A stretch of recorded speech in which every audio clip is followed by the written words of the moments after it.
High, good morning guys. সকাল সকাল আমি উঠে পড়েছি। দেখো, উঠে দুধ গরম করে পাপার জন্য দুধ গরম করে নিলাম। ও স্কুলে যাবে তাই। তারপরে চা বানিয়ে নিলাম। দেখো, আমার শাশুড়িমা চা খাবে, সকাল সকাল চা খায়। শাশুড়িমাকে চা দিয়ে দিলাম। দেখো, ওখানে আমি রেডি করানোর জন্য ওকে ডাকছি। ও ঠাম্মির সাথে বসে গল্প করছে। তারপর ওকে তাড়াতাড়ি করে রেডি করিয়ে দিলাম। ও ঠাকুর প্রণাম করছে যাওয়ার সময়। তারপরে দেখো, আমরা এখানে টোটোতে উঠে পড়েছি। আমি আর পাপা একসাথে যাচ্ছি। ওকে আজ আমি স্কুলে নিয়ে যাচ্ছিলাম, ওর পাপার একটু কাজ ছিল তাই।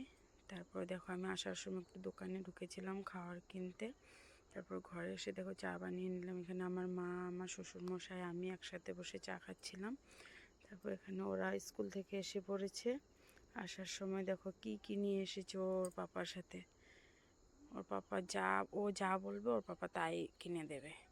তারপর দেখো ওর অবস্থা দেখো, স্কুল থেকে আসার পর রোজ দিন এরকম করে। এখানে ওকে একটু আদর করে নিল।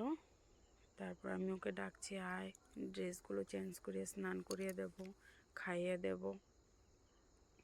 তারপর ওগুলো জিনিস কি কি এনেছে ওগুলো দেখাচ্ছিল। দেখো কি কি নিয়ে এসেছে। তারপর দেখো সন্ধ্যাবেলা আমি ওকে পড়তে বসিয়েছিলাম একটুখানি। ভিডিওটা যদি ভালো লেগে থাকে সবাই পাশে থেকো, লাইক করে দিও।